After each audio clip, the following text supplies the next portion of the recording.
नमस्कार दोस्तों, एक बार पुनः स्वागत है आपका हमारे चैनल NCERT सॉल्यूशन 99 पर। दोस्तों आज के इस वीडियो में हम जो है उच्च माध्यमिक शिक्षक पात्रता परीक्षा जो दोस्तों 22 मई 2011 को आयोजित हुई थी उसके दोस्तों आज हुए प्रश्नों को हल करेंगे। और ये प्रश्न आपकी जो है आगामी परीक्षाएँ जो आप UPTET, MPTET और किसी भी स्टेट की LT ग्रेड की तैयारी कर रहे हैं, TGT PGT सभी के लिए दोस्तों ये प्रश्न पत्र बहुत ही रामबाण साबित होगा। तो दोस्तों स्टार्ट करते हैं इस प्रश्न पत्र को बिना देरी किए। तो दोस्तों देखते हैं दोस्तों ये परीक्षा दोस्तों 22 मई 2011 को आयोजित की गई थी उच्च माध्यमिक शिक्षक पात्रता परीक्षा। तो दोस्तों देखते हैं इसमें पहला प्रश्न क्या है। पहला प्रश्न दोस्तों घी के दिए जलाने मुहावरे का अर्थ क्या होता है। तो दोस्तों जैसा पता है 4 ऑप्शन दिए, दीपावली मनाना, खुशी मनाना, रईसी प्रकट करना और अपने को विशिष्ट माना। तो दोस्तों घी के दिए जलाने मुहावरे का अर्थ होता है दोस्तों खुशी मनाना। इसका राइट आंसर दोस्तों है खुशी मनाना। दूसरा क्वेश्चन दिए सोने में सुगंध मुहावरे का सही अर्थ क्या है। सोने में सुगंध मुहावरे का सही अर्थ क्या है। सुंदर वस्तु में और गुण होना, सुगंध में युक्त आभूषण होना, सुंदर आभूषण होना और दोस्तों सुगंधित सोना। तो दोस्तों इसका जो है सोने में सुगंध मुहावरे का अर्थ है कि दोस्तों जो है सुंदर वस्तु में और गुण होना, ये दोस्तों मुहावरा है। इसके बाद दोस्तों तीसरा प्रश्न देते हैं आँख का अंधा गांठ का पूरा लोकोक्ति का सही अर्थ क्या है। दोस्तों लोकोक्ति है आँख का अंधा गांठ का पूरा, अंधा परंतु विवेकशील होना, मूर्ख किंतु धनी होना, अंधे के पास धन होना, आँखों का रोग होना। तो दोस्तों आँख का अंधा गांठ का पूरा अर्थ होता है दोस्तों मूर्ख किंतु धनवान। इसका राइट आंसर दोस्तों बी है। इसके बाद दोस्तों चौथा देखते हैं निम्नलिखित में से तत्सम शब्द कौन है। मेघ, ठेस, भौरा और जेठ। दोस्तों तो जो है जो तत्सम शब्द बताना जो सीधे संस्कृत से लिए गए हैं वो दोस्तों तत्सम शब्द कहलाते हैं और जो विकृत हो गए हैं संस्कृत से वो दोस्तों तद्भव शब्द कहलाते हैं। तो भौरा का दोस्तों भ्रमर होता है, जेठ का ज्येष्ठ होता है और मेघ जो है दोस्तों इसमें तत्सम शब्द। इसका राइट आंसर दोस्तों ए है। इसके बाद दोस्तों सूची 1 का सूची 2 से मिलान करना है, बताना है कि सूची 1 में दूसरे। तो दोस्तों इस साइड दिए दोस्तों शब्द दिए हैं और इस साइड इनको बताना किस प्रकार के शब्द हैं। दोस्तों खचाखच दोस्तों जो है एक जो है देशज शब्द है। देशज शब्द दोस्तों वो शब्द कहलाते हैं जिनकी उत्पत्ति अपने देश में ही हुई है, वो देशज शब्द कहलाते हैं। मुरलीधर दोस्तों योग रूढ़ शब्द है, मुरलीधर मुरली को धारण करने वाला अर्थात कृष्ण जी। इसके बाद दोस्तों टिकट घर दोस्तों एक संकर शब्द है। तो दोस्तों संकर शब्द वो होते हैं जो दो भाषाओं के मेल से बनते हैं, टिकट प्लस घर। टिकट दोस्तों एक जो है अंग्रेजी शब्द है और घर हिंदी शब्द है। तो दो भाषाओं के मेल से बने शब्द दोस्तों संकर शब्द कहलाते हैं। और सांप जो है दोस्तों क्या है, एक तद्भव शब्द है क्योंकि इसका तत्सम दोस्तों सर्प होता है। इसके बाद दोस्तों प्रश्न 6वां देखते हैं। 6वां में क्या पूछा गया है। 6वें पूछा कि भट्ट लोलट द्वारा प्रतिपादित मत कौन सा है। दोस्तों भट्ट लोलट ने कौन सा जो है मत प्रतिपादित किया था। तो दोस्तों भट्ट लोलट का जो मत था वो था दोस्तों उत्पत्तिवाद। कौन सा था दोस्तों, उत्पत्तिवाद। इसके बाद दोस्तों है शांत रस का जो है दोस्तों स्थायी भाव बताना है। दोस्तों आपके सभी रस याद करना है और उनके स्थायी भाव जरूर याद कर लेना। तो शांत रस का स्थायी भाव दोस्तों निर्वेद या वैराग होता है। दोस्तों रसों की संख्या दोस्तों 9 होती है और दोस्तों रस के अंग जो है 4 होते हैं, इसको भी आप याद रखें। संचारी भाव की संख्या दोस्तों 33 होती है। दोस्तों अगर आपने हमारे चैनल को अभी तक सब्सक्राइब नहीं किया है दोस्तों आपसे विनम्र निवेदन है कि आप हमारे चैनल को सब्सक्राइब कर दें, लाइक कर दें और इस प्रश्नोत्तरी को अपने दोस्तों में शेयर करें। दोस्तों आपका एक सब्सक्राइब और एक लाइक हमें दोस्तों नया मोटिवेशन देता है। हम इसी तरह आपके लिए दोस्तों सामान्य ज्ञान, सामान्य विज्ञान और सामान्य हिंदी से संबंधित प्रश्नोत्तरी लेकर आते हैं जिन्हें दोस्तों आप हमारे प्लेलिस्ट में जाकर देख सकते हैं। दोस्तों प्रश्न 8वां पूछा संचारी भावों की संख्या कितनी। दोस्तों बहुत ही IMP क्वेश्चन है, अक्सर परीक्षाओं में पूछा जाता है 32, 30, 34 और 33। तो दोस्तों इसका राइट आंसर दोस्तों 33 है। संचारी भावों की संख्या दोस्तों 33 होती है और रसों की संख्या 10 के भेद दोस्तों 9 है और रस के अंग दोस्तों 4 है। रीति संप्रदाय के प्रवर्तक आचार्य कौन है। दोस्तों रीति संप्रदाय के प्रवर्तक आचार्य भरत मुनि, कुंतक, वामन और क्षेमेन। तो दोस्तों रीति संप्रदाय के प्रवर्तक आचार्य दोस्तों वामन है और दोस्तों भरत मुनि जो है रस संप्रदाय के प्रणेता हैं। दोस्तों इसको आप याद रखेंगे। इसके बाद प्रश्न 10वां पूछा गया ज्यों ज्यों पट झटकती हटती हसत नचावत नैन त्यों तो निपट उदार हूँ फगवा देत बने ना। पंक्ति में दोस्तों कौन सा अनुभाव है, अनुभाव बताना। दोस्तों इसमें अनुभाव दोस्तों 4 प्रकार के होते हैं, कायिक, वाचिक, मानसिक और सात्विक।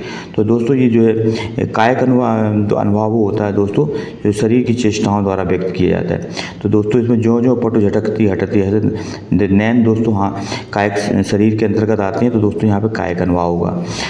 वाचिक अनुभव होते दोस्तों जो वाणी द्वारा प्रकट किए जाते, मानसिक हाल दोस्तों जो मन के द्वारा। इसके बाद प्रभु जी तुम चंदन हम पानी जाकी अंग अंग बात समानी। ये पंक्ति किसी बहुत दोस्तों ये बहुत ही प्रसिद्ध पंक्ति है, अक्सर परीक्षाओं में पूछी जाती है। प्रभु जी तुम चंदन हम पानी जाकी अंग अंग बात समानी। कबीरदास, दादू दयाल, धर्मदास और दोस्तों रैदास। तो दोस्तों ये पंक्ति जो है रैदास की है। रैदास का दोस्तों वास्तविक नाम था रविदास था और दोस्तों ये मीराबाई के गुरु थे, इसको भी आपको याद रखना है। इसके बाद प्रश्न 12 पूछा दोस्तों रज्जब अली खां के गुरु कौन थे। रज्जब अली खां के गुरु कौन थे। नानक, दादू दयाल, मलुकदास और दोस्तों धन्ना। तो दोस्तों जैसा कि आपको पता है कि जो रज्जब अली के गुरु को थे दादू दयाल थे। इसके बाद दोस्तों प्रश्न 13 है शुद्ध द्वैतवाद दर्शन के प्रवर्तक कौन है। शंकराचार्य, मध्वाचार्य, वल्लभाचार्य और दोस्तों विष्णु स्वामी। तो दोस्तों शुद्ध द्वैतवाद के जो दर्शन के प्रवर्तक हैं वो है दोस्तों वल्लभाचार्य, इसको आप अच्छी तरह से याद रखेंगे। इसके बाद दोस्तों प्रश्न अगला पूछा कृष्ण गीतावली ग्रंथ के रचनाकार कौन है।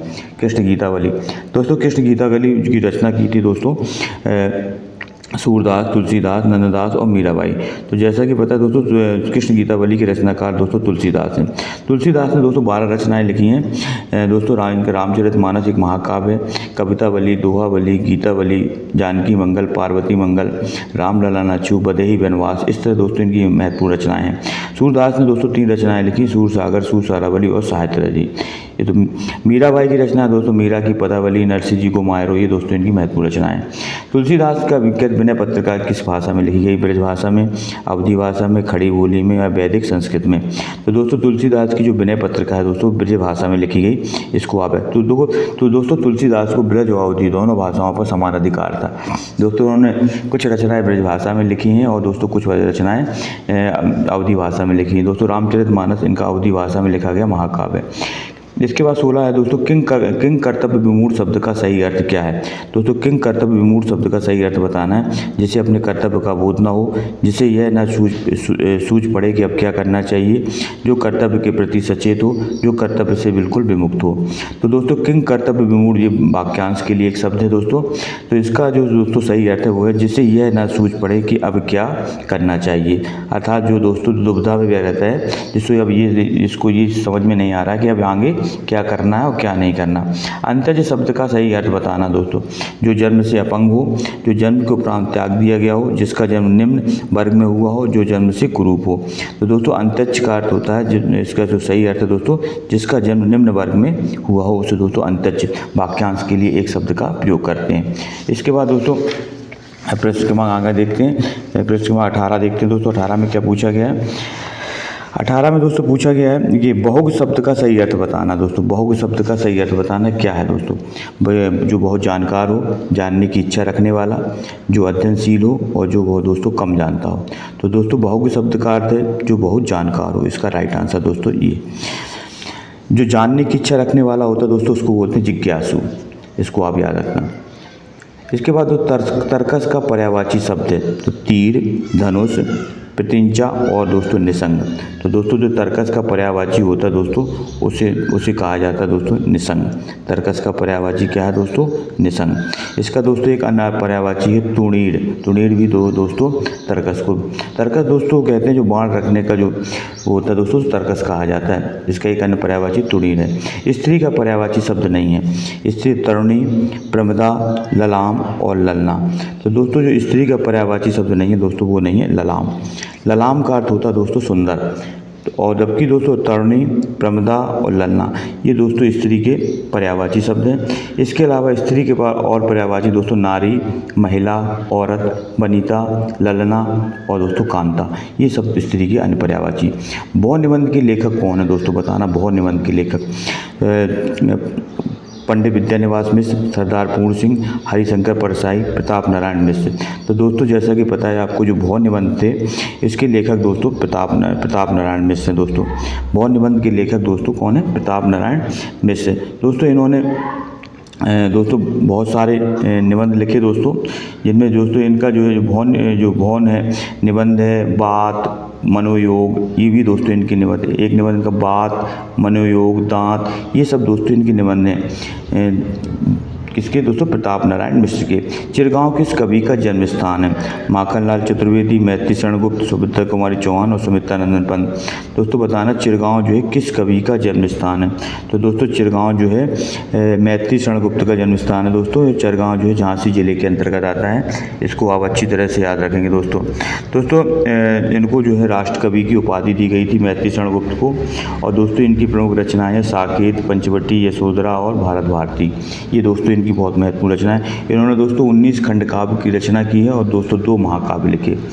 और दोस्तों इनकी प्रमुख रचनाएं साकेत, पंचवटी, यशोधरा, भारत भारती, ये दोस्तों इनकी प्रमुख रचनाएं हैं। इसके बाद दोस्तों प्रश्न 22-23 में देना, सूची 1 का सूची 2 से मिलान करना है। एक तरफ दोस्तों दी हैं रचनाएं हैं और एक तरफ दी हैं दोस्तों रचनाकार। तो दोस्तों जैसे पता है प्री प्रवास के रचनाकार दोस्तों हैं हरिऔध, अयोध्या सिंह उपाध्याय हरिऔध इनका पूरा नाम था। दोस्तों ये महाकाव्य है। और रंग में भंग के रचनाकार हैं दोस्तों मैथिली शरण गुप्त हैं दोस्तों। और इसके बाद पथिक के रचनाकार दोस्तों राम नरेश त्रिपाठी हैं। और मृत्युंजय के रचनाकार हैं दोस्तों राय देवी प्रसाद पूर्ण। इसके बाद दोस्तों प्रश्न क्रमांक देखते हैं अगला प्रश्न क्रमांक दोस्तों 24वां। आचार्य शुक्ल ने एडविन आर्नल्ड के आख्यान काव्य लाइट ऑफ एशिया का बुद्ध चरित्र नाम से किस भाषा में अनुवाद किया? बताना दोस्तों, खड़ी बोली में, अवधी में, ब्रजभाषा में या दोस्तों इनमें से कोई नहीं। तो दोस्तों आचार्य रामचंद्र शुक्ल ने जो एडविन आर्नल्ड के आख्यान का लाइट ऑफ एशिया का दोस्तों अनुवाद किया था बुद्ध चरित्र के नाम से। और दोस्तों ये अनुवाद किया था इन्होंने दोस्तों ब्रजभाषा में। इसका राइट आंसर दोस्तों सी है ब्रजभाषा।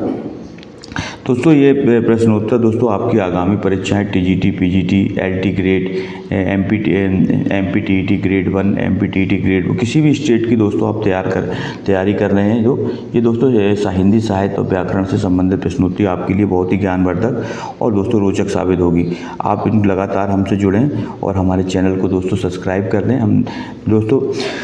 इसके बाद दोस्तों प्रश्न क्रमांक 25 में देखते हैं, ज्ञान राशि के संचित कोष का नाम साहित्य है। तो ज्ञान राशि के संचित कोष का नाम साहित्य दोस्तों बताना किसका कथन है? हजारी प्रसाद द्विवेदी का, नंदलाल वाजपेयी का, महावीर प्रसाद द्विवेदी का दोस्तों और मुक्तिबोध का।